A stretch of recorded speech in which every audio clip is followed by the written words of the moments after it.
Open Minds Media. Indiana County 911. My brother's gone.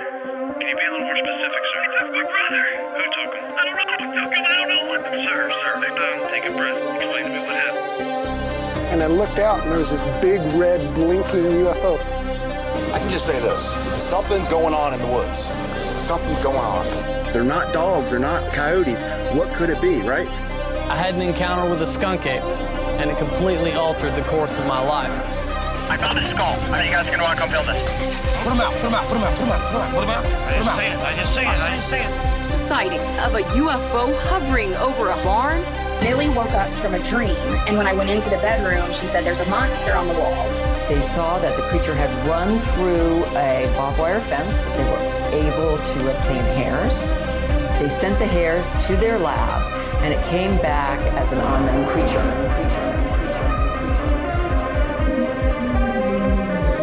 Bizarre Encounters with Shayn Orin. What is up, bizarre-ites, and welcome back to the most bizarre show on the internet. I am the one that a few people call Shane Squatch. So it's a baby squatch? You're kind of like a baby squatch. I guess I'm probably about the size of a baby squatch, my friend. And over here, I have the one that they call the big bad Boo Daddy, Sir Orin Felix himself.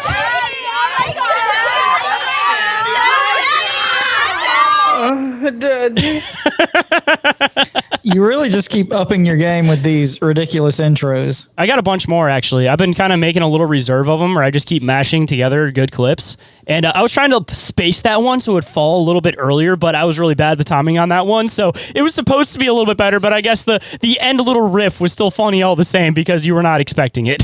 No, I definitely was not expecting it. So, like, this is your new hobby, just making new intros, like fuck show notes and all that. It's just ridiculous ass intros.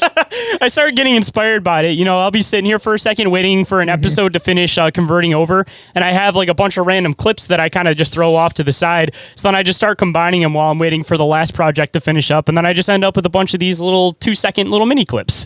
I see. Well, I'm glad you're doing something productive with your time.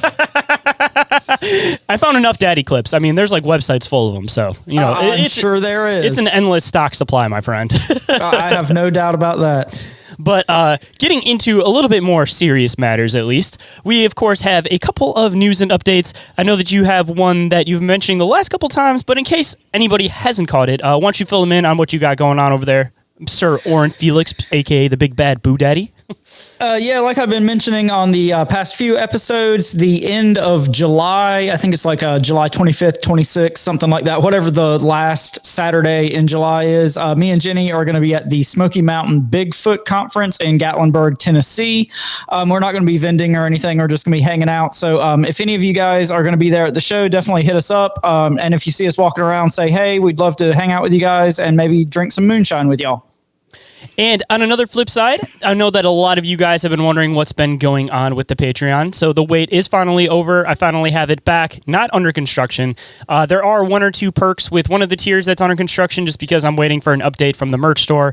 But on the flip side, I made it a little bit more simple. You guys can now get one of two tiers. The first one is ad-free and early access, and the other one is full access. I tried to simplify it a little bit. So if anybody's interested in hopping over there and checking out all the new perks and all the new things I've added, and possibly moving tiers if you're already a member to one of the 2-tier options, because there's a 3rd tier currently because I didn't want to delete it yet and kick anybody off. So if you guys want to go check that out, of course, links are available for that down in the show description. And our next YouTube live stream episode of Bizarre Inquiries is going to be on July 3rd. That's a Thursday. It's going to be about 7:15 Eastern time on the Open Minds Media YouTube channel. So you guys be sure to submit questions or articles or anything like that that you want us to inquire about. And also you guys can join the chat as we're talking live. That's a lot of fun getting to talk to you guys as we're going through the material. So you guys be sure to join the chat as well. And before we get into the show, if anyone out there is interested in being a guest on the show, sharing their experiences or encounters, or contacting us for any reason whatsoever, Shane, tell them how they can do that. first and foremost, you guys can email us at bizarreencounters@outlook.com. Of course, you guys can always get a hold of us through social media. And the last way you guys can get a hold of us is through texting or calling the Open Minds Media hotline. I updated the directions in the voicemail, so it's a little bit more clear on what's going on over there. But if anybody wants to call in or text that number is 313-364-1551. And if you guys happen to miss that, it is available directly down in the show notes. And as always, all this shit we've mentioned is in the link tree in the show description. And tonight's episode is one that Shayn put together. I'm kind of excited to dig into this. It's something that I've heard about a lot, but never really dug into. So, Shayn, without further ado, why don't you tell everybody what you've prepared for us tonight? So tonight, I have been very fascinated with the Victorian age and diving into folklore and some different experiences from the Victorian age. So I figured that a good one to hit, because I haven't heard a lot of shows talk about it. Well, mainly kind of talk about it a little bit in passing, but not do like a full just episode on it. Tonight, I have for you guys the legend of Spring Hill Jack, a.k.a. the Roseanne Bear. Do you have any thoughts on this one before we get directly into anything? Anything that you've heard about this? Because I've, of course, have a mix here where it kind of separates two different legends. But before we get into it, I kind of want to get some of your ideas on what you've heard about Spring Hill Jack. No, like prior to reading through your notes, I had basically just heard like kind of the broad strokes of the story, you know, the creepy guy with claws jumping out at ladies in Victorian times. And that's pretty much all I knew about it. Just like little snippets from books and websites and whatnot that I've seen. So, yeah, I'm excited to dig into this and see some of the research you found out. All right, so diving into this one, of course, a lot of the different websites have scattered information on this, but what I tried to do is compile everything into some of the most prolific experiences and sightings for them. So this is referenced from a lot of different places, of course, Wikipedia, Monster Wiki, all of those fun sites, but I tried to compile this in the best I felt that I could organize it to try to give you guys a full gist of the story of what was really happening at this time. So hopping into it, Spring Hill Jack was a legendary and terrifying figure who reportedly stalked the streets of Victorian-era England, becoming known as the first Victorian-era urban legend. He was described as having a demon or phantom-like appearance, with glowing eyes and pointed ears. Reports also mention him breathing blue flames and having metallic claws, but his most definitive feature was his extraordinary ability to leap incredible heights, hence the name, Spring Hill Jack. He typically targeted lone pedestrians, especially women, startling or assaulting them before vanishing quickly. He was never identified, which led to speculation of his true identity. And just to kind of lay a little bit of the groundwork on what was going on at this current time, I have a picture to share for anybody that might be watching as far as video format goes, whether you're watching on the live or you guys are watching on the Patreon, to kind of give you guys a little bit of a background on what, again, the times were as far as Victorian-era London goes. So bringing this in just a little bit here. All right. So first and foremost, it was, of course, a city of contrasts, which means that the Victorian-era London was a rapidly growing city marked by extreme wealth alongside widespread poverty and advanced technology coexisting with strong beliefs in the supernatural, which fueled the public's imagination and made people more susceptible to strange tales. Just like a lot of the weird folklore ghost stories that come out of the Victorian age. Of course, it was the age where there was a lot of strange inventions going on, and it was also an age where people were still heavily based in spiritual beliefs, of course. So it kind of created a weird mix as far as science and spirituality goes. So you, of course, have these weird legends where there's these mechanical factors to them, such as the spring healed, but there's also this phantom aspect to it. So it kind of definitely falls into kind of laying the groundwork for some of the folklore. And of course, Victorian-era London, physically dark and full of dread.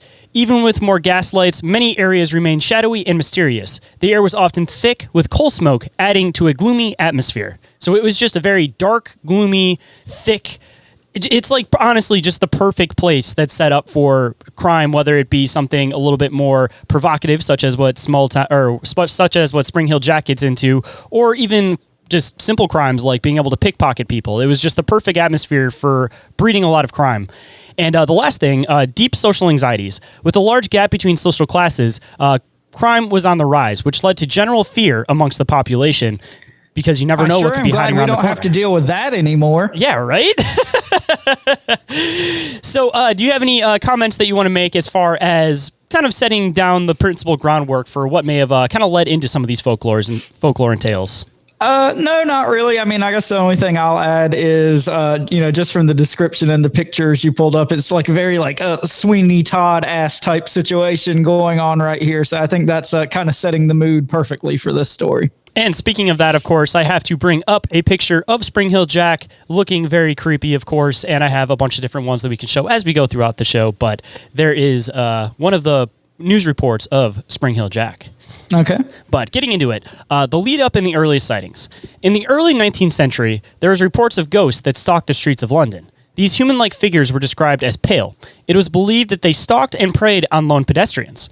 The stories told of these figures formed parts of the distinct ghost tradition in London, which, for some writers have argued, formed the foundation of later legends of Spring Hill Jack. The most important of these early entities was the Hammersmith ghost, which in 1803 and 1804 was reported in Hammersmith on the western fringes of London. It would later reappear in 1824. Another apparition, the Southampton ghost, also was reported as assaulting individuals in the night.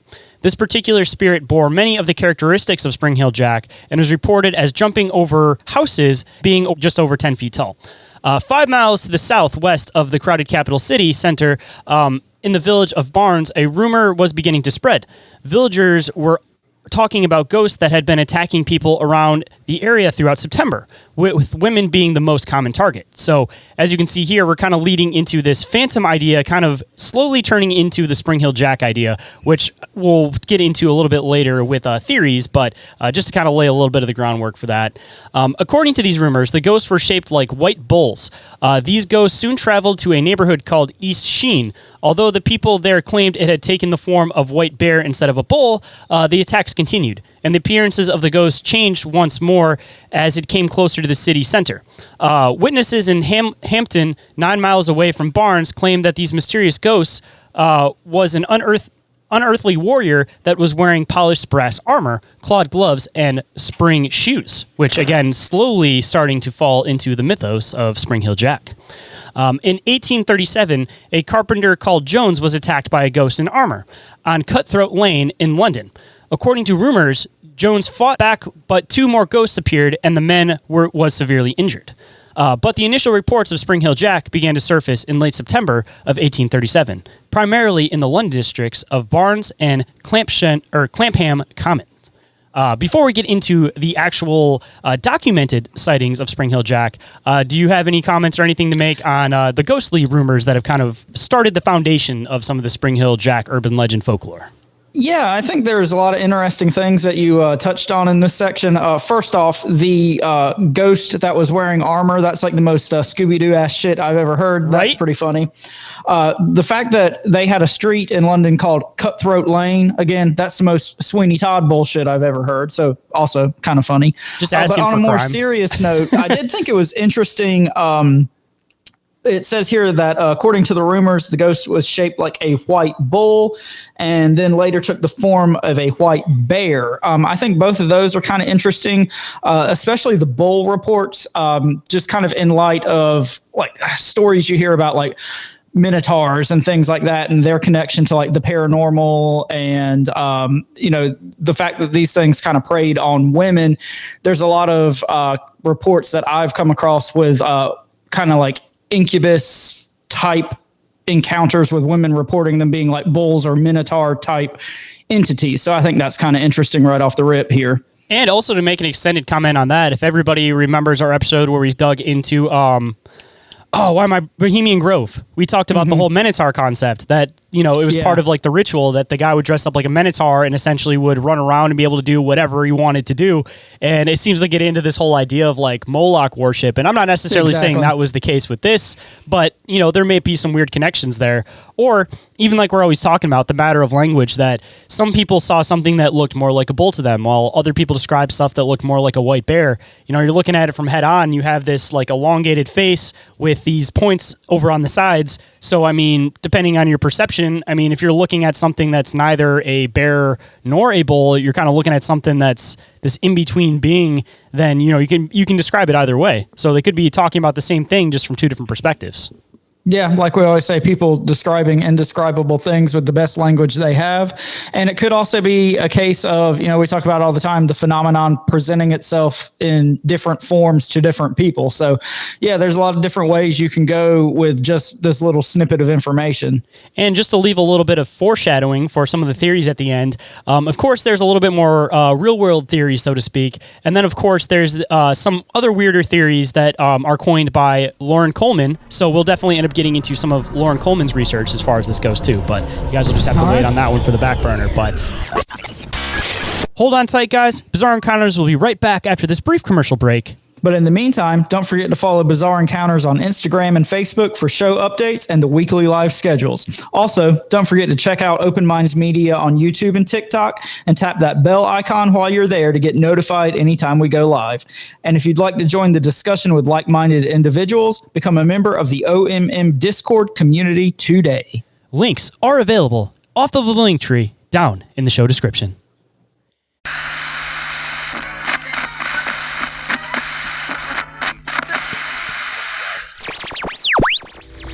And now back to the show. Getting into the first main documented encounter with Spring Hill Jack. This one was the encounter of Mary Steeves. And in October of 1837, a girl by the name of Mary Steeves was walking to Lavender Hill, where she was working as a servant. After visiting her parents in Battlesea, on her way through Clampton Common, a strange figure leapt at her from the dark alley. After immobilizing her with a tight grip of his arms, he began to kiss her face while ripping her clothes and touching her flesh with the claws, which was, according to her deposition, cold and clammy as those of a corpse. In panic, the girl screamed, making the attacker quickly flee from the scene. The commotion brought several residents who immediately launched a search for the aggressor, but he could not be found. The next day, the leaping character is said to have chosen a very different victim near Mary Stevens' home, inaugurating a method that would reappear in later reports. He jumped in the way of a passing carriage, causing the coachman to lose control, crash, and severely injure himself. Several witnesses claim that he escaped by leaping over a 9-foot-high wall while cackling a high-pitched, ringing laughter, of course. Is that an exact replica of the sound he made? That was the exact sound that he made. He went from... Gotcha, bitch! Okay, so confirmed Spring Hill Jack was an Italian plumber. Definitely an Italian plumber. Right, I mean, it wasn't Europe. It was in England. I mean, it's not that far off. It's definitely a possibility. Close enough. They were secretly telling the story of Spring Hill Jack without you realizing it, that the reason why this guy was able to hop incredible bounds was because he was clearly eating magic mushrooms. I mean, that's just as likely a scenario as anything, is it not? Around the same time, broader reports originating from the Barnes district describe the mysterious entity in several different ways. Some accounts even portrayed the figure as being in the shape of a large white bull, which of course we just mentioned, that aggressively confronted several individuals, with women being the primary targets, of course. In these earliest incidents, the apparent intention seemed to be the infliction of severe fright and psychological distress rather than the causing of severe physical harm. Gradually, the news reports of strange characters spread. Soon the press and the public gave him the name Spring-Heeled Jack. Do you have any comments on this one and the first encounter before we hop into official recognition? The only thing that I'll add, and this kind of popped into my head as you were reading this section, but the fact that it was reported as a white bull or a white bear. We've talked a lot about like ghostly white animal apparitions on the show. I mean, we talked about the snarly owl a lot of times appears as like a ghostly white dog. And then we also talked in our Roanoke Colony episode about, Virginia dare and the white deer. So I think it's kind of interesting that, across the world and all these different reports, this motif of like ghostly white animals kind of in concert with paranormal activity keeps popping up again and again. So if there is a connection with some type of human spirit with these ghostly animals, do you think that there's a reflection of that person as a person, such as like Victoria Dare, gentle young girl turns into, quote, a fawn, a very gentle animal. Snarly Yow, I mean, if there was an origin dating back to somebody, it could be a result of some type of like loyalty or some type of something that has to do with the traits of like a dog. So if you have somebody who's just a very aggressive individual, who's just always in everybody's face, like, is it possible that their spirit, and for lack of a better term, I don't want to use the term spirit animal, but their spirit representation that would be transformed into an animal would be something that fits those characteristics, aka possibly something like a bull or a bear or something that would just be known to just ravage through something need be? Like, does it seem like it might be fitting with like the person's characteristics themselves possibly? So basically what you're saying is it's like a real life Patronus? Yeah, exactly. Something like that. I mean, of course, things are inspired by other things. So, there's nothing new under the sun. I mean, the Harry Potter concept probably came from some type of occult philosophy, which means that there probably is some type of grain of truth to it. Yeah, I mean, actually, there's a lot of little nuggets in those Harry Potter books that, I mean, as a child or a young adult reading them, you don't really pick up on. But, as an adult, there's definitely, some stuff sprinkled in there. But back to your larger point, yeah, I think that's a really interesting concept and not something I've really thought of before. I have like a very conflicted opinion about like ghosts and hauntings and things like that. But, if this is something that exists and does happen, I think it would make a lot of sense, like in kind of a karma, and I mean that in like the true sense of the word, not the modern day sense of karma like that everybody talks about now, but like reincarnation and karma and things like that. I mean, I think that would make a lot of sense if you're stuck in this in between liminal state, you take on these like almost elemental nature type spirits or aspects. Yeah, because you go back to like the primal version of yourself. Like, I mean, maybe that's what the animal representation is whatever your moral compass points towards when, you're at your base primal roots. Yeah, no, I think that's a really interesting concept. But hopping into official recognition, and some of this is direct quotes, so bear with me because, of course, it is 1800s English, but a few months after the first sightings, on January 9th, 1838, the Lord Mayor of London, Sir John Cohen, revealed at a public session held in the Mansion House an anonymous complaint that he had received several days earlier, which he had withheld in the hopes of obtaining further information. The correspondent who signed the letter, a resident of Peckham, wrote, "It appears that some individuals, or as the writer believes, the highest ranks of life, have laid a wager with a mischievous and foolhardily companion that he durst not take upon himself to task of visiting many of the villagers near London in 3 different disguises, a ghost, a bear, and a devil. And moreover, that he will not enter a gentleman's garden for the purpose of alarming the inmates of the house. The wager has, however, been accepted, and the unmanly villain has succeeded in depriving the 7 ladies of their senses, 2 of whom are not likely to recover, but to become burdens of their families. At one house, the man rang the bell, and the servant coming to open the door, his worse than brute stood in no less dreadful figure than a spectre clad most perfectly. The consequence was that the poor girl immediately swooned and was never from the moment been in her senses. The affairs has now been going on for some time, and strange to say, the papers are still silent on the subject. The writer has reason to believe that they have the whole story at their finger ends, but through interesting motives are induced to remaining silent. Though the Lord Mayor seemed fairly skeptical, a member of the audience confirmed that servant girls about Kingston, Hammersmith, and Ealing tell dreadful stories of this ghost or devil. The matter was reported in the Times on January 9th and other national papers on January 10th. And on the day after that, the Lord Mayor showed a crowded gathering a pile of letters from various places in and around London complaining of similar wicked pranks. The amount of letters that poured in suggests that the stories were widespread in suburban London. One writer said several young women in Hammersmith had been frightened into dangerous fits and some severely wounded by sort of claws the mischievous wore on his hands. Another correspondent claimed that in Stockwell, Brixton, Camberwell, and Vauxhall, several people had died of fright and others had had fits. Meanwhile, another report said that the trickster had been repeatedly seen in Lewisham and Blackheath.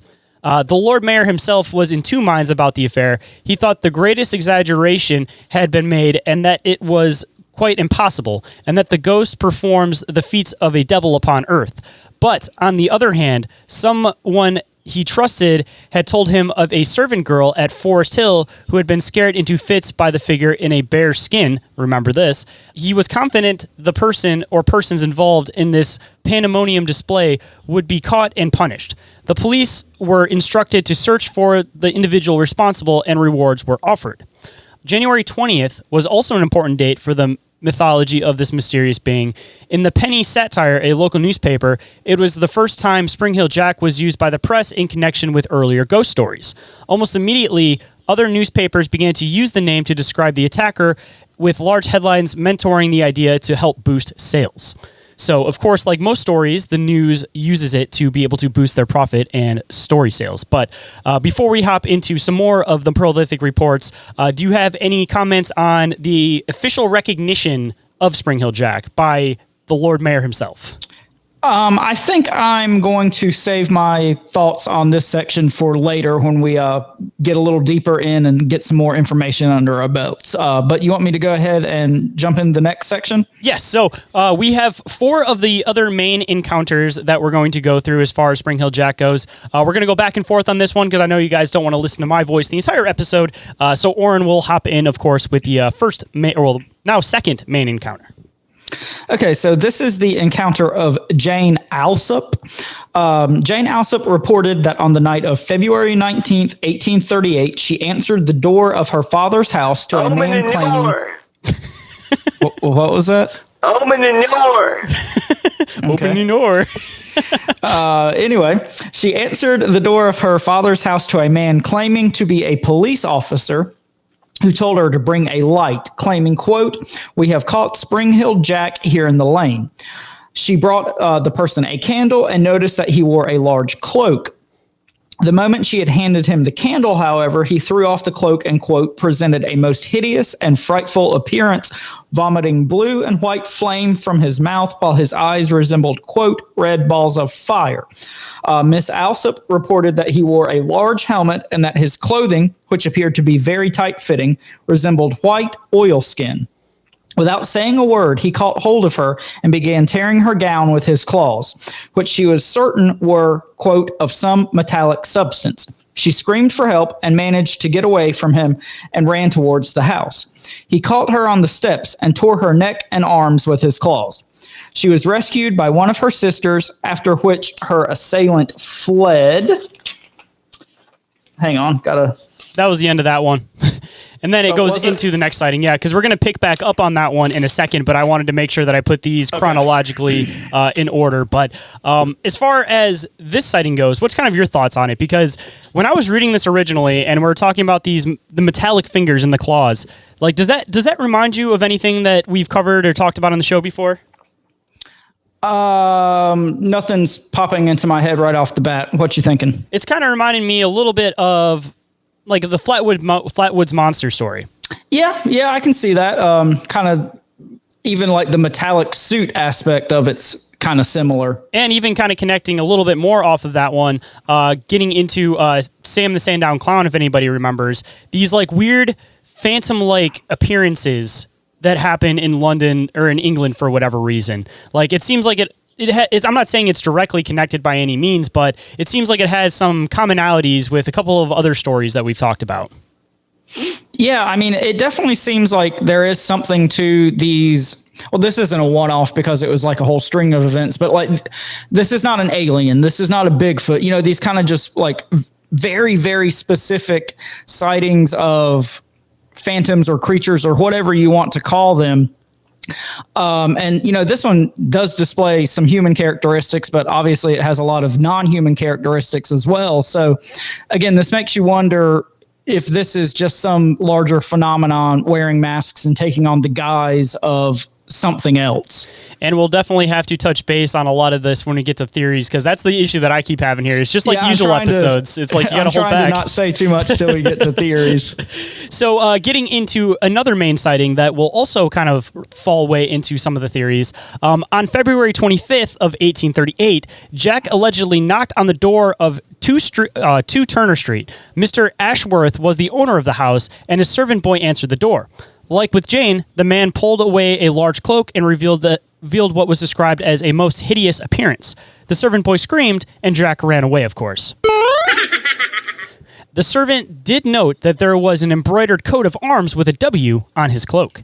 And I want you guys to remember that W because it may lead into some later on theories. And this is the main base of where some of those later on theories come into play. But do you have any thoughts on this one before we hop on to the next one, sir? Nope, I'm going to save my thoughts for when we get into theories. We apologize, guys, for the interference, but we will be right back.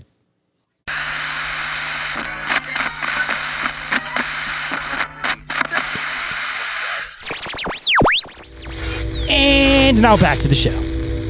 But I will jump into the next encounter, which is the encounter of Lucy Scales. So on February the 28th of 1838, 18-year-old Lucy Scales and her sister were returning home after visiting their brother, a butcher.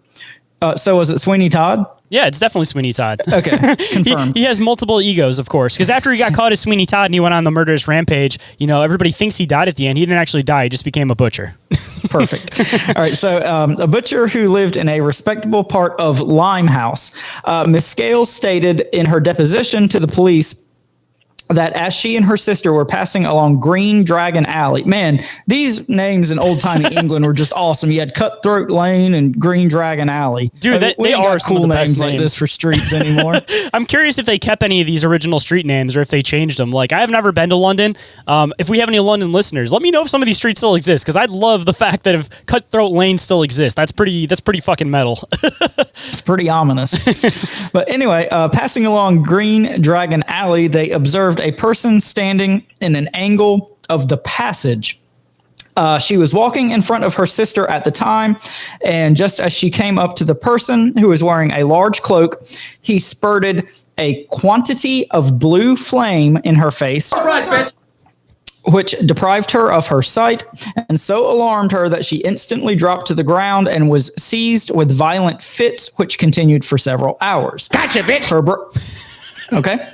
Sorry. Her brother added that on the evening in question, he had heard the loud screams of one of his sisters moments after they had left his house. And on running up Green Dragon Alley, he found his sister Lucy on the ground in a fit, with her sister attempting to hold and support her. She was taken home, and he then learned from his other sister what had happened. She described Lucy's assailant as being of tall, thin, and gentlemanly appearance, covered in a large cloak and carrying a small lamp or bullseye lantern similar to those used by the police. The individual did not speak, nor did he try to lay hands on them, but instead walked quickly away. Every effort was made by the police to discover the author of these and similar outrages, and several persons were questioned, but none were set free. So, I mean, just not to get into theories or anything like that, but we have 2 references now of police-like mentality. The first time, of course, he shows up at the door and says that he's a police officer. And then the second time, there's reference to this specific type of light that is known to be held by police officers. So, not getting too far into theories and stuff, but you definitely have to consider police corruption, especially in a time when, there wasn't cameras everywhere. There wasn't really ways to track any of this type of stuff. Like if somebody had some mischievous tendencies and they had the ability to masquerade as a police officer, for example, like, you expose yourself, you do whatever you're doing, and then you run around a corner and then you just throw your fucking officer thing back on, or you have that on underneath whatever this leotard costume thing is. I don't know if that's ever actually been addressed as a theory, but, it's definitely seems like it's possible that, maybe this guy may have been linked to the police department in some way, shape, or form.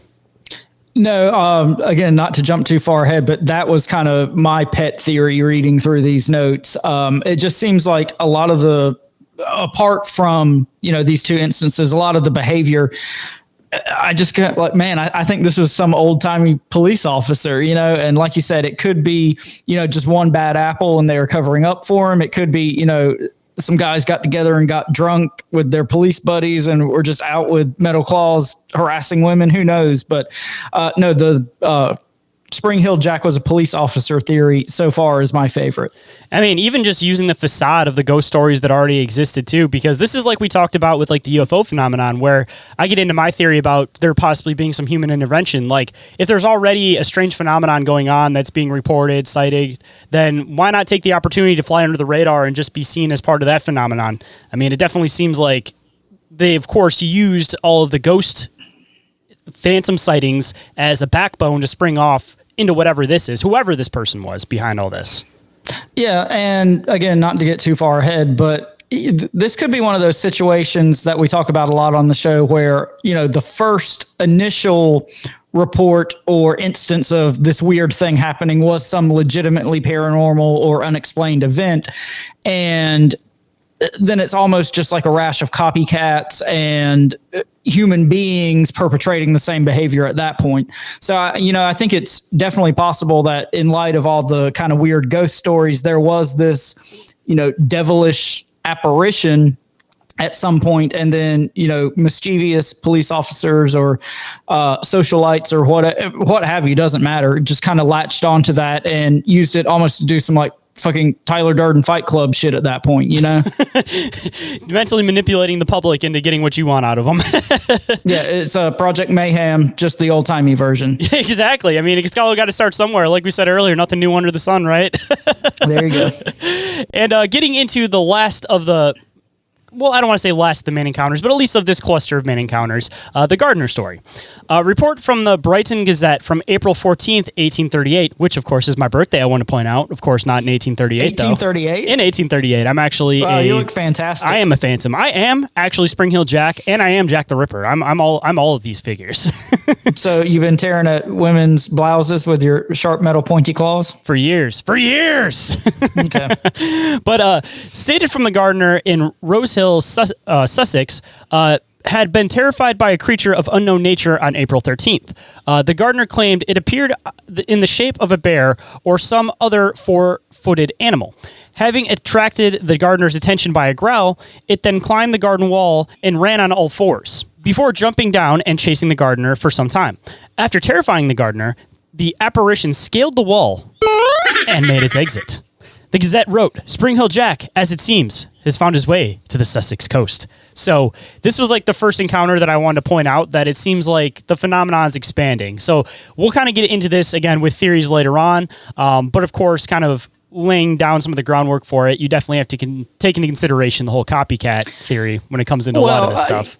Exactly. And as we'll see in some of the other encounters we're going to talk about, there was obviously a big copycat factor at play here, but I do think it's interesting that this one specifically noted like the bear or four-footed animal apparition in concert with this Spring Hill Jack sighting. So that kind of makes me think this one had a little bit more validity. Either they went really hardcore and like kind of made up the entire encounter very accurately, or, there's something to this one.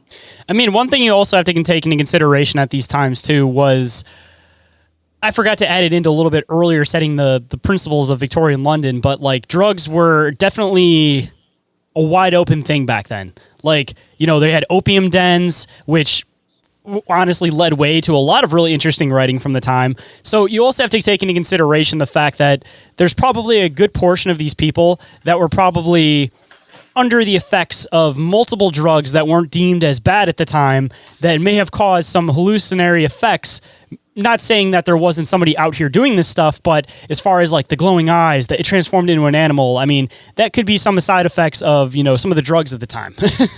Well, and again, not to jump too far ahead, but I mean, it seemed like a lot of times Spring Hill Jack wasn't preying on like the upper crust of women in those days. I think it talks about one of his victims like being a prostitute at one point. So, it kind of does make sense that, these people could have been on some sort of drug or substance or something, and then something like legitimate did happen, but it just got kind of confabulated into this fantastical story of, oh my God, he had glowing eyes and was breathing fire when it could have just been a creepy guy with some metal claws on his hands. Or, I mean, even on the other flip side, I mean, somebody gets attacked and they want to be taken seriously. Of course, the times were a bit different with women getting attacked, things like that. So, you know, if you're going into this full phenomenon of like, oh, I got attacked by Spring Hill Jack, then people might actually listen to the fact that you'd gotten attacked. So there might also be a facade of, you know, random attackers that may not even be filling the Spring Hill Jack moniker. But when women report it to be taken seriously, they fill in the I got attacked by Spring Hill Jack. Or also, again, at the time, it wasn't like there was a lot of means of entertainment. Everybody wants to be part of the urban legend and the folklore. So, you know, everybody, of course, probably knew somebody at least that had been attacked by Spring Hill Jack at the time. Yeah, and if you're just some creepy dude that wants to be out there, like, ripping at ladies' clothing, I mean, what better opportunity? There's these crazy-ass stories going around. You just jump out there and just basically start assaulting people, and then you can just know it's going to be blamed on Spring Hill Jack. So this could be one of those things that was just like a perfect storm and a lot of different things going on at one time. Yeah, at this time, dude, unless you got caught red-handed, like, there wasn't any type of like forensics that was going to catch you. So it's like, you know, this was the time that people could just get away with whatever they wanted to. Like, you could probably murder somebody, leave the body there on the floor, and if the gun wasn't there and nobody found you with the gun, then nobody's ever going to know who the hell did it. It's all just theories at that point. I mean, depending on who you were, that might not even matter. So. Yeah, exactly. So getting into some of the aftermath, the Times reported the alleged attacks on Jan Aslop on March 2nd, 1838, under the heading The Late Outage at Old Fort. This was followed by an account of the trial of one Thomas Milbank, who immediately after the reported attack on Jane Aslop had boasted in the Morgan's Arms that he was Spring Hill Jack. He was arrested and tried at Lambeth Street Court. The arresting officer was James Lea, who had earlier arrested William Corder, the Red Barn murderer. Milbank, who had been wearing white overalls and a greatcoat, which he dropped outside the house, and the candle he dropped was also found.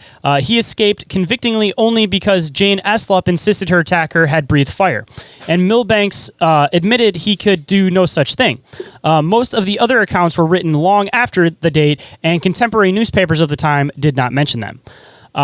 After these incidents, Spring Hill Jack became one of the most popular characters of the period.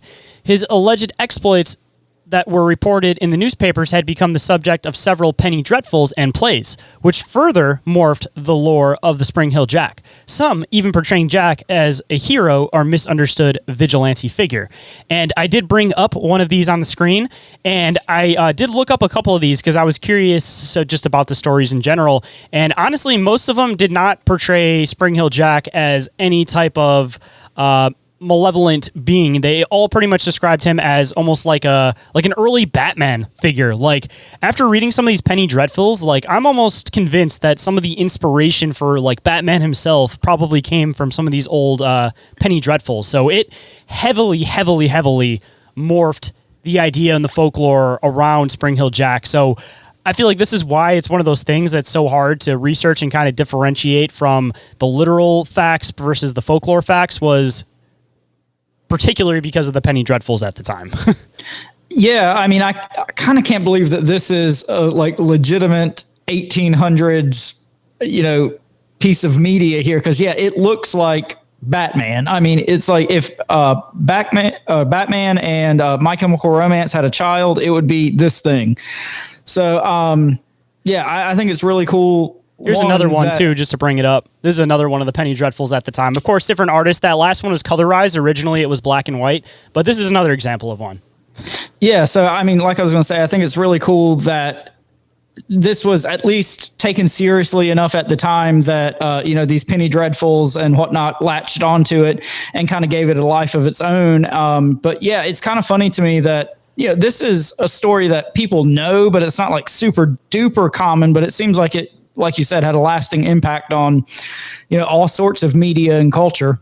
And even talking about some of the plays, you we didn't end up talking to Paul Stobbs on the show yet. I've been trying to find a way to contact him, but he talks about this whole idea about like Harley Quinns in the theater, that they're kind of something that exists outside of the actual thing. They're like breaking the third wall and they kind of interact with the audience.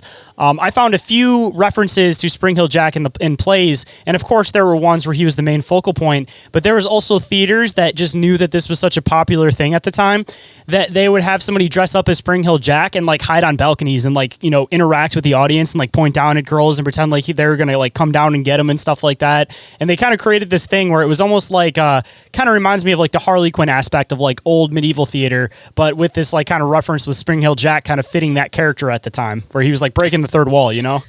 Well, and a couple times in the notes, like in the direct quotes, they literally refer to him as like a trickster type being, which is pretty interesting in light of those facts. Like, I mean, could this have been some sort of manifestation or apparition of like trickster entities? I mean, it's very possible it started as that because, I mean, whether that was the beginning of it or not, a lot of that has kind of got folded into this folklore and this legend throughout the years. So, I mean, I think it's pretty funny that it doesn't matter what we talk about on the show, any of this weird shit, at some point you can probably trace it back to some sort of trickster entity. And just to make another weird connection that I was thinking about, so of course, making another connection with Bohemian Grove, talking about the whole Minotaur aspect of things. So obviously 1800s London, there was already the whole Freemason aspect of the underlaying of society existing at this time. So could it also have been possible that there was a group of high society that this was essentially what they're doing at Bohemian Grove with the Minotaur thing. Like this was their version of it that proceeded and eventually became the Minotaur at Bohemian Grove. Like this could have been like the origin of that whoever wanted to play, whoever's chosen to play this character would essentially be able to go out and just do whatever they wanted as they were dressed up as this character. So there could even be links to this with like Freemason groups at the time. Well, even if it's not a direct correlation, I mean, it seems to me it's the same general idea. And in one of the quotes, you know, the guy literally said that some, you know, high society person or persons was responsible for these attacks. So, I mean, you got to consider 1800s highfalutin high society London. There's probably Freemasons involved. Oh, yeah, 100%. And also, I was going to bring this one up, this other picture, during when we were talking about the Penny Dreadfuls, but I also want to bring it up because this is another cover of another Penny Dreadful at the time. I want to make sure I collected as many of these as I could find because I thought they were pretty cool. But yeah, there's another example. With obviously the straight up so that one looks a lot like that first one you showed with, like I said, the My Chemical Romance skeleton band leader uniform on. See, like most of the interpretations that they do for drawings all definitely fit the like devil moniker. Like it doesn't seem like many of them fit the like the bear look. Like I haven't found any artist renditions that really have like the bear look to them, if I'm being honest with you. Zoom in on the head of Spring Hill Jack there, if you don't mind. He's got a mustache. So that to me also kind of looks like the Black Phone mask in a way. It does. You're right. Because of the chin. Like with, you know, and he's wearing kind of the mask with the horns and everything. And then he's got like the black top hat. I mean, that could be just a more modern rendition of this whole mythology because he's like grabbing up kids and shit. So, I mean, I think that's kind of interesting. And just to make another reference to Batman, tell me this doesn't look like a super Batman picture. Like just put like a Batman head over that. Even with the ears, like this just looks like it pretty much is a Batman head. it's Batman art. Like there's no way in hell that Batman wasn't inspired by Spring Hill Jack, and it just had the new vigilante spin on it. Yeah, I mean it's pretty hard to deny when you're looking at these old timey pictures.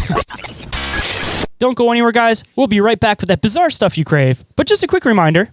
If you're interested in snagging some gear from this show, inquiries of our reality, or any of your favorite creatures or topics, hop on over to the Open Minds Media merch store for a wide range of designs with new drops regularly, and t-shirts for the low price of just $15.68. Wow, that's oddly specific, plus shipping. The link for that is available down in the show description.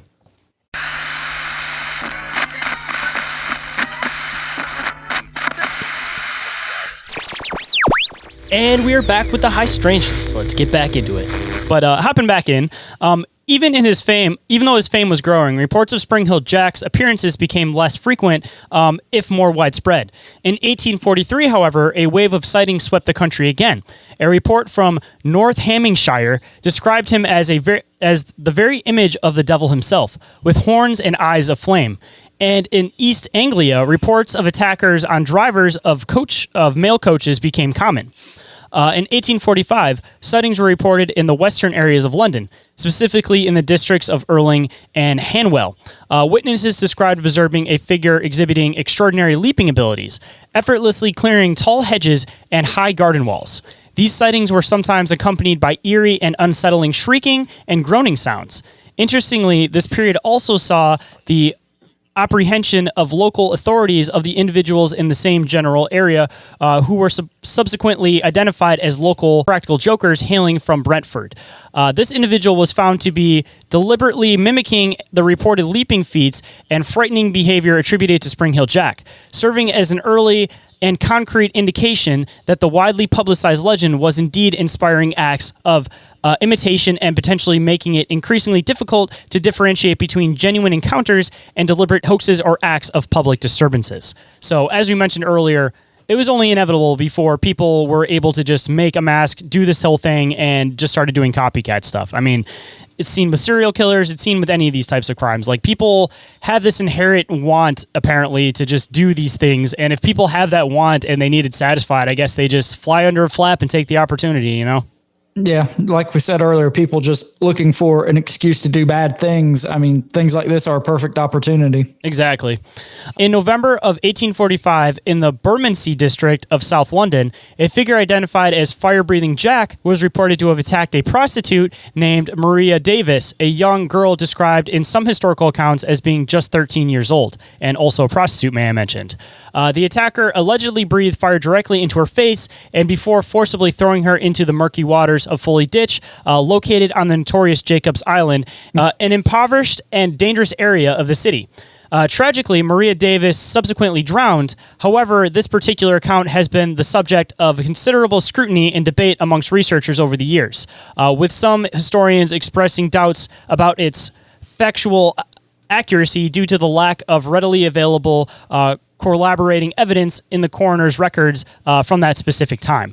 So just like most things, people start creating folklore about it, or like with a lot of this stuff with, I guess even with like a lot of local legends, you know, like there'll be somebody who dies from like a car accident or somebody that passes away in a house, and people put the facade of folklore on top of that. So, I mean, there may have been a young prostitute that may have been found dead in a river, and people didn't know the name, so they added the name to it. They added the Spring Hill Jack thing, and they just kept adding components to the story, and it inevitably took on a life of its own when, at the simplest feat, it could have been, you know, a young woman tripped and fell over a bridge and drowned there, and then people created folklore around it. But I definitely wanted to make reference to it still, because it seems to be the only case where Spring Hill Jack supposedly actively killed somebody. So, okay. In July 1843, a Spring Hill Jack investigation in Teignmouth, Devon, led to the Captain Finch being convicted of 2 charges of assault against women, during which he is said to have been disguised in a skin coat which had the appearance of bullock's hide, skull cap, horns, and a mask. The legend was linked with the phenomenon of the Devil's Footprints, which appeared in Devon in February of 1855. And before we get into the last reports, which there's a little bit of a time jump, do you have any comments to make on the last section that we just went over?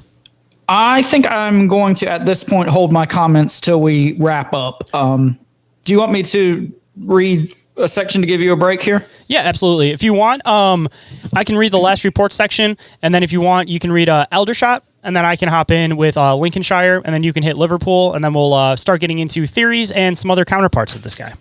Okay. So diving into some of the last reports. In the beginning of the 1870s, Spring Hill Jack was reported again in several places distant from each other. In November of 1872, the News of the World report that Beckham was in a state of commotion owed to what is known as the Beckham ghost, a mysterious figure alarming in appearance. The editorial posted out that it was none other than Spring Hill Jack, who terrified a past generation. Similar stories were published in the Illustrated Police News. In April and May of 1873, it reported that there were numerous sightings in Sheffield of the park ghost, which locals also came to identify as Spring Hill Jack. So, of course, had to make reference to 2 more sightings supposedly of Spring Hill Jack, but also the reference and interpretation to people believing that they are ghosts, giving them, of course, the moniker of Springham Ghost and, of course, the moniker of the Park Ghost. So just another one where it's just folklore kind of mixing in with these more physical, apparently more real-world explanations for what's going on. Okay, and next we're going to jump into the Aldershot sightings, I guess you would call it. So this news was followed by more reported sightings until in August of 1877, one of the most notable reports about Spring Hill Jack came from a group of soldiers in Aldershot garrison. This story went as follows. A sentry on duty at the North Camp peered into the darkness, his attention attracted by a peculiar figure advancing towards him. The soldier issued a challenge, which went unheeded, and the figure came up beside him and delivered several slaps to his face. The guard shot at him with no visible effect. Some sources claim that the soldier may have fired blanks at him, others that he missed or fired warning shots. The strange figure then disappeared into the surrounding darkness with, quote, astonishing bounds. He's out of here. Spring Hill Jack's gone. Lord Ernest Hamilton's 1922 memoir, 40 Years On, mentions the Aldershot appearance of Spring Hill Jack. However, he says that they occurred in the winter of 1879 after his regiment, the 60th Rifles, had moved to Aldershot, and that similar appearances had occurred when the regiment was barracked at Colchester? Colchester, yes. Yeah, Colchester in the winter of 1878. He adds that the panic became so great at Aldershot that sentries were issued ammunition and ordered to shoot the night terror on sight, following which the appearances ceased. I've got something I want to add about that here in a second. Hamilton thought that the appearances were actually pranks carried out by one of his fellow officers, a Lieutenant Alfrey. However, there is no record of Alfrey ever being court-martialed for the offense. So, yes, we talked about the possibility that, some of this could be legitimate paranormal activity. A lot of it's probably copycats and, real people doing things. The fact that after this order was given that they could shoot this motherfucker, that these attacks stopped, that leads me to believe that this was someone who was, intimately involved in this whole situation. So the fact that it could have been one of these officers who was doing all this and just like playing pranks on his comrades, I mean, that makes perfect sense to me. He wanted to fuck around, but he didn't really want to find out, and I wouldn't either. Yeah. I mean, it was all fun and games till your ass is going to get shot. So, I mean, he may have even been the one that set up that blank as part of knowing that this was going to be just this practical joke that he wanted to play. I mean, somebody was going to beat the shit out of him at some point. So, I mean, it just seems like a bad idea in general to try to pull a prank where you might get shot at by people on a military base. That just sounds like, even if you're in the military, just an awful idea on all ends. Yeah, it's not fun anymore.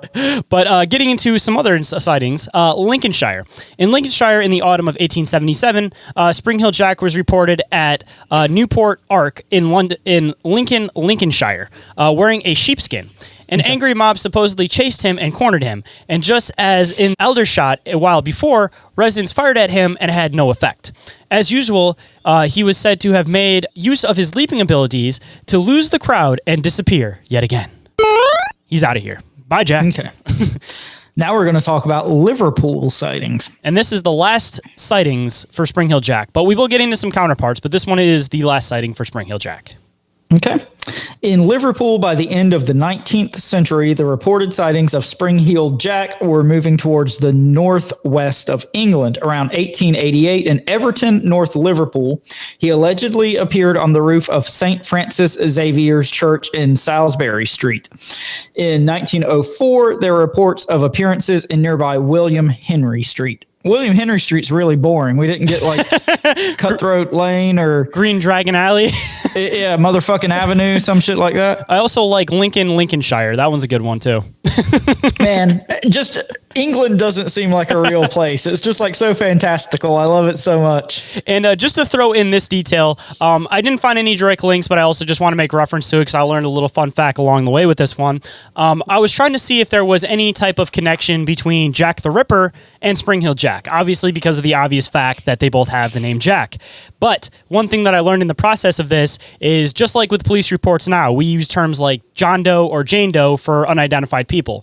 Apparently back in Victorian London, for unidentified males, they use the term Jack, and for unidentified females, they use the term Jill for a pretty obvious reason. So if you see a cluster of weird phenomenon or unnamed people from Victorian age, they're all named Jack, there's no correlation other than the fact that that's basically their version of throwing the label John Doe on something. But I will make reference to the fact that maybe some of the Jack the Ripper sightings may have been, or Jack the Ripper murders may have been slightly inspired by Spring Hill Jack because of the last main encounter where he supposedly attacked the prostitute and threw her over a bridge. I mean, that's the only connection that I have, but I didn't think it was enough to really make any real reference to it in the notes. But again, learn some fun facts along the way. No, that's really interesting. I didn't know that about the whole Jack and Jill thing, but that's really cool and makes a lot of this make a lot more sense. But just without taking us on a tangent, off the top of my head, I don't know like kind of the general timeline of the Jack the Ripper sighting. So that was kind of after all this, I'm to assume? Jack the Ripper, let's see, just to get the exact year, because I want to make sure I give the right information, but I believe it was like the 1880s. Okay. But just to give some years, let me double check this up real quick. Jack the Ripper was 1888 through 1891. So it was... So not long after this. Yeah, it was like after the main sightings of Spring Hill Jack, but before the like last little trickled sightings of Spring Hill Jack. Mm-hmm. So obviously it's not the same person because nobody's going to be in their 60s and be bouncing, 10 feet over a wall without breaking their fucking legs. But definitely some connections between it. Like I think that there could have been some possible inspiration for Jack the Ripper off of maybe some of the Penny Dreadfuls or Spring Hill Jack stories. Yeah, no, that's interesting nonetheless. All right, guys, we got to take another break. We'll be right back.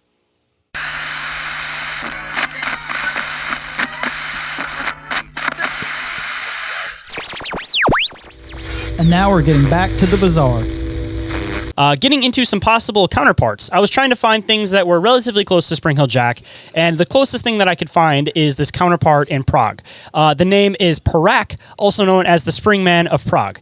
He is a lesser-known urban legend from Czechoslovakia during World War II. Emerging during the Nazi occupation of Prague, Parak was described as a mysterious, agile figure who could leap incredible distances, often attributed to springs on his shoes or spring-loaded device. He would typically appear at night, often on rooftops or in dark alleys, startling or evading Nazi patrols and collaborators. Unlike Spring Hill Jack, Parak was seen more as a resistance hero or trickster. There we go with tricksters again. Exactly, we would make another trickster reference. While he didn't directly engage in combat, his appearances served as a symbol of defiance and hope for the oppression of the Czech people. He was a phantom of resistance, a psychological weapon against the occupiers, embodying the ideas that an unseen force was working against the Nazis. His existence is generally attributed to wartime propaganda and wishful thinking, providing a mythological figure to rally spirits in dark times. So there wasn't any newspaper reports, there wasn't any solid validity to this person, but definitely it seems like something that may have been inspired, because obviously it came about 60 years after, with something that was Spring Hill Jack. More than likely, probably more so inspired off the Penny Dreadfuls, which, like I mentioned earlier, kind of portrayed him as this vigilante or somebody who was trying to save women rather than, try to like an old-timey superhero, pretty much. Exactly. Yeah. So getting into some of the possible theories, and I know that you've been really looking forward to this section. One of the main theories, before we get into some of the more out there theories, well, I don't want to say out there, but phantom theories, there were many different theories as to what exactly Spring Hill Jack was. Rumor was that it was Henry de la Poer Bensford, the Marquis of Waterford, which could be the reference to that W, could be representing Waterford. An Irish nobleman was supposedly one of the main suspects. During the late 1830s, Henry was often in the news for history of reckless behavior. Some of his reckless behavior included smashing windows, offering money to people to fight him. So it is Tyler Durden. Yeah, it's definitely Tyler Durden. Okay. Throwing meat out of a butcher shop definitely seems pretty Tyler Durden. And accosting people while naked And he was also arrested multiple times for drunk and disorderly conduct. So definitely fitting into the Fight Club moniker. Yep. And he was also known for being an extravagant prankster, starting a riot and appearing in court wearing bearskin coats and large kvass, which for anybody that may not be familiar with what that is, it was that almost like that bow tie looking thing that people used to wear during the Victorian age. So they showed up in bearskin fur while wearing this like little bow tie looking Victorian neck dressing. So also with the bear skin, kind of possibly, leads way into possibly being connected with this. And general disregard for social norms, of course.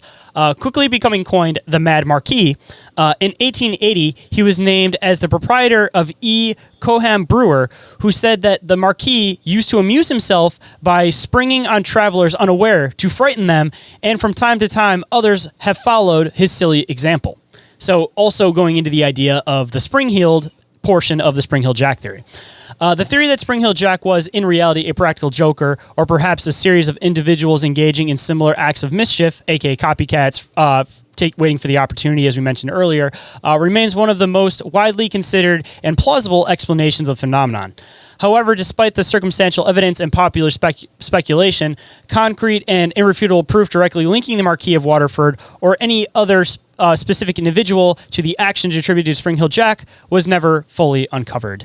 And just to bring up a picture of the Marquis, if anybody was curious what this gentleman looks like, here is the Marquis of Waterford. So, I mean, I don't see the jawline that seems to be really defined with a lot of the Spring-Heeled Jack sightings, but at the same time, I feel like a lot of the people that were doing the art weren't obviously seeing the sightings. So, I mean, I definitely think it's plausible that this guy could have been the one that started it, and other people led by example. And the reason why they couldn't specifically put their thumb on a specific individual was because it was never a specific individual. But I do think that there is a lot of solid validity to the fact that at least the first couple sightings, there's a good chance that this guy was probably the guy that started it.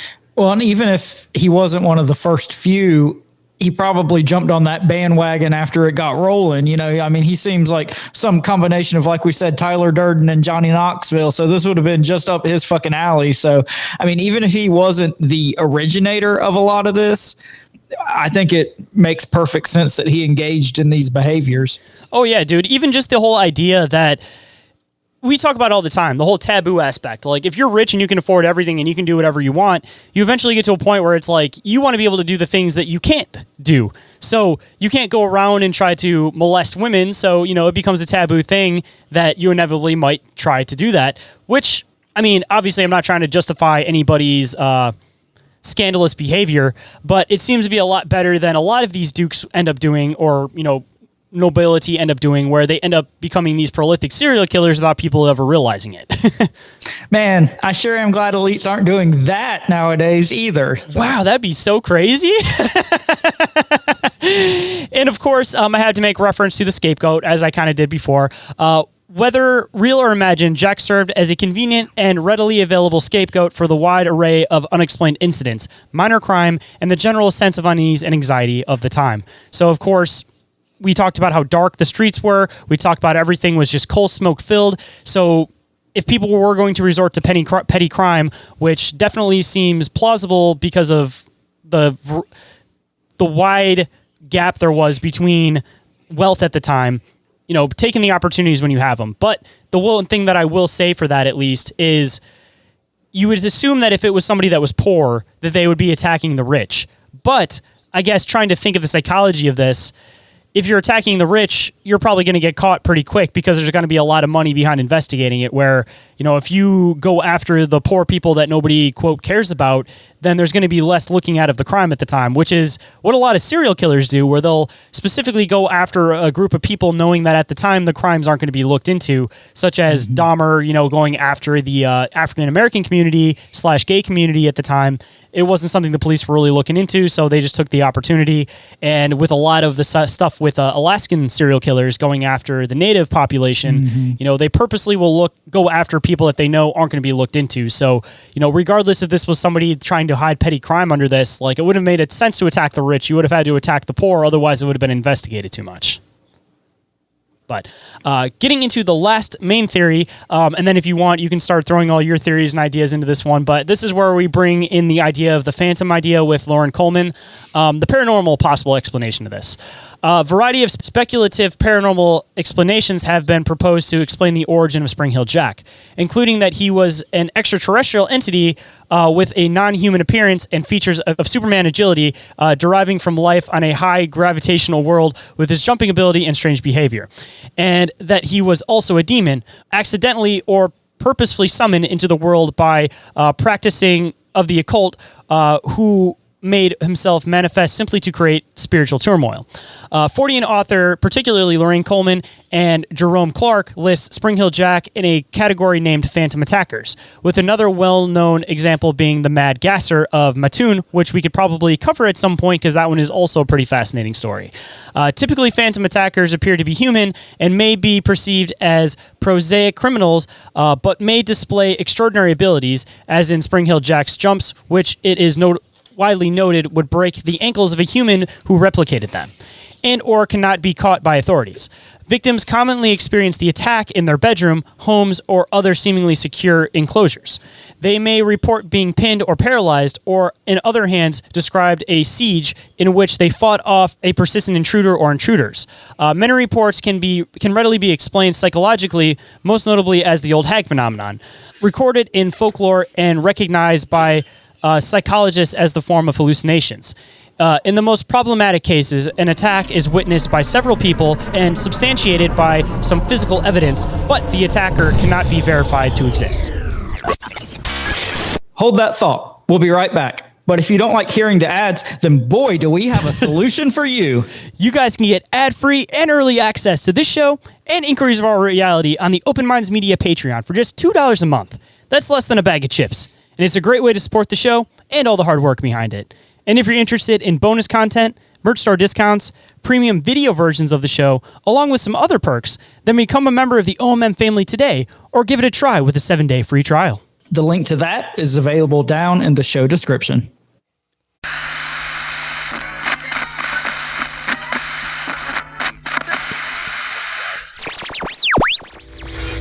And now back to the show.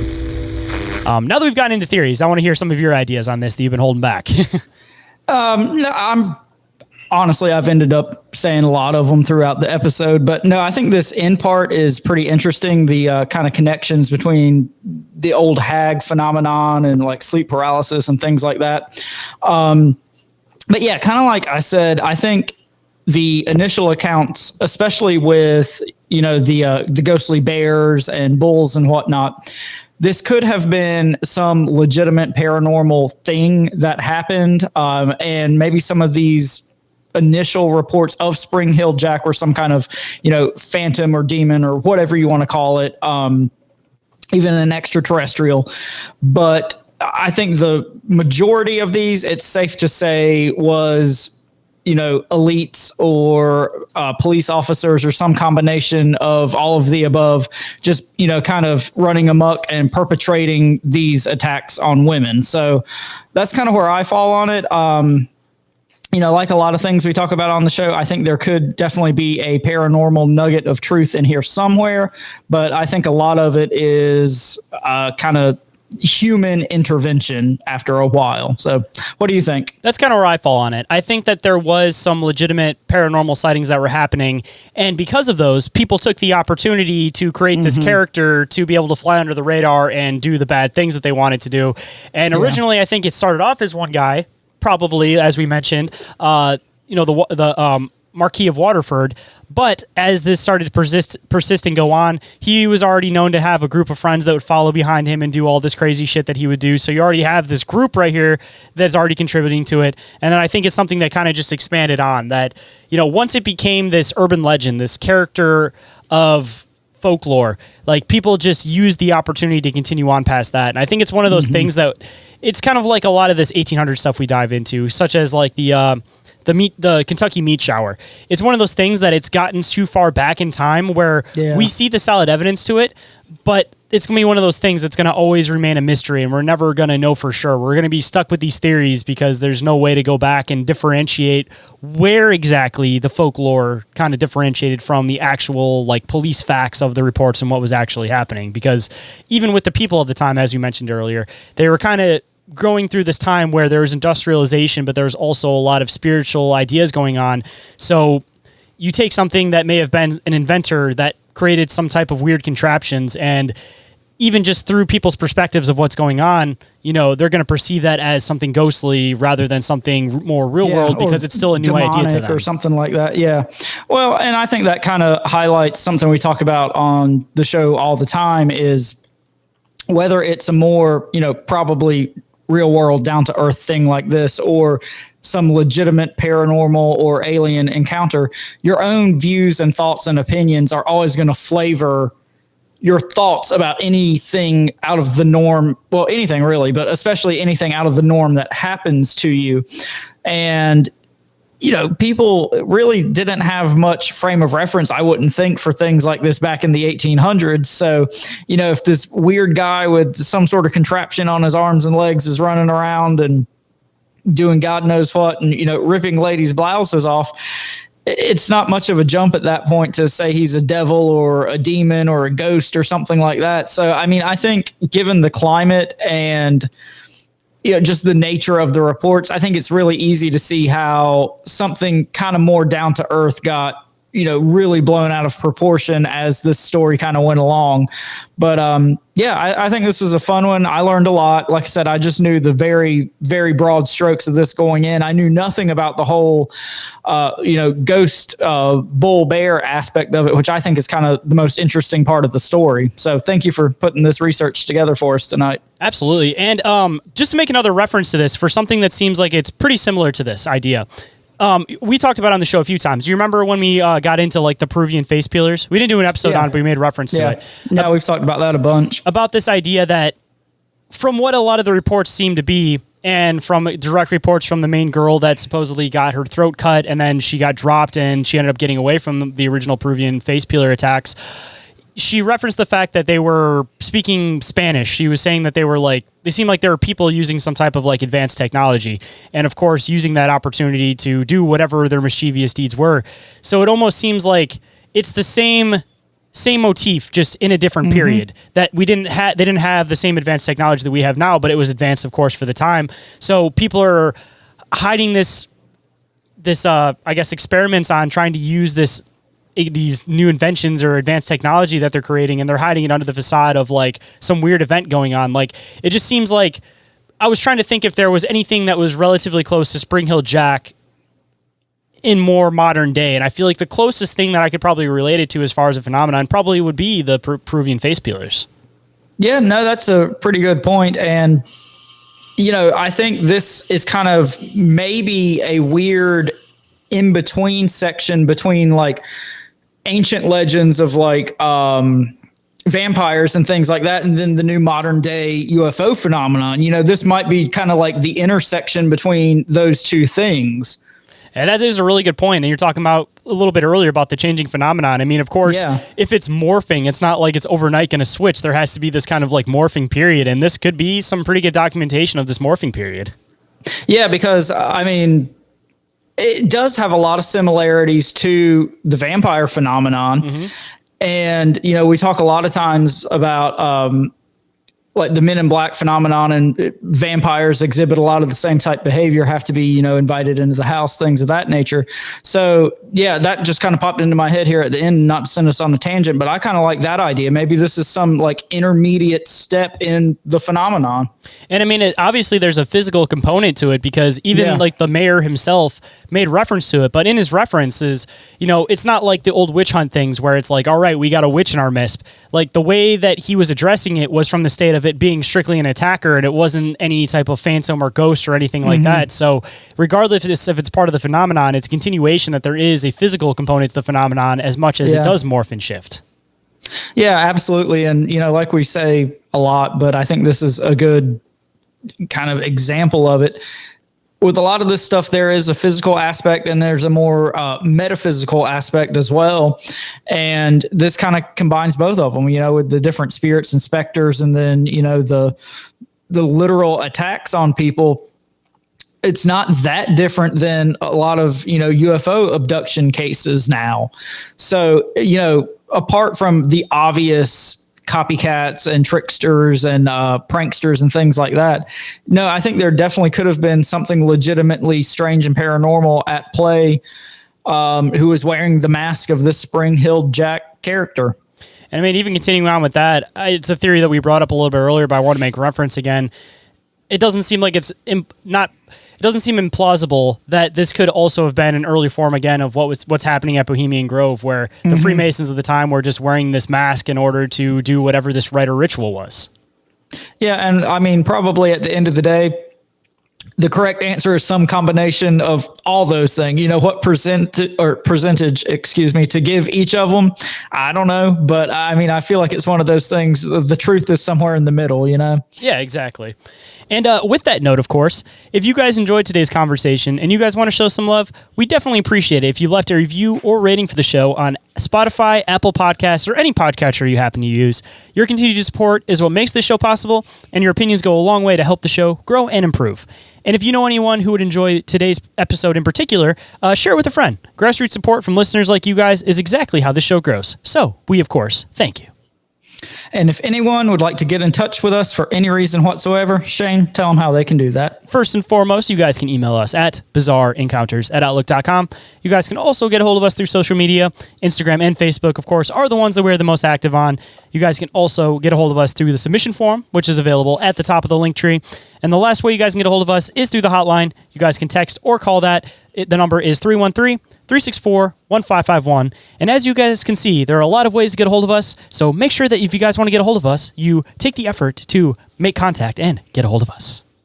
And if you guys have some free time, be sure to show some love to our friends and sponsors of the show. We've got our buddies Rick and Hans with I Know Squatch for all your squatchy gear needs. We got our buddy Dave, a.k.a. the Snarly Yow, with Snarly Yow Natural Products. He's got beard oils and body washes and things of that nature. And he also puts on some kick-ass events in the kind of West Virginia, Maryland area. So definitely check him out. Our buddy Joe also, we've got him with Cryptoteology for all your wearable cryptids, and we've also got Big Ape Threads. And if you guys got some free time, don't forget to check out our other friends with affiliate links. We got Dimension Devices, Oregon-ite, and Sticker Mule with additional discounts and credits available. And more information on that is, of course, available down in the show description.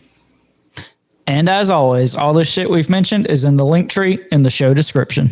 And just like we tend to do on every single episode, we maintain that mentality through our regular life. We always stay bizarre. So just like us, you guys should always stay bizarre. Bizarre. Bizarre. Spring-Heeled Jack needs to leave prostitutes alone. Open the door or I'm going to throw rocks through your windows, you dumb whore. Gotcha, bitch! All right, bitch! He's climbing in your windows, he's snatching your people up, trying to rape them, so y'all need to hide your kids, hide your wife, and hide your husband because they raping everybody out here. Oh my god, that is funny!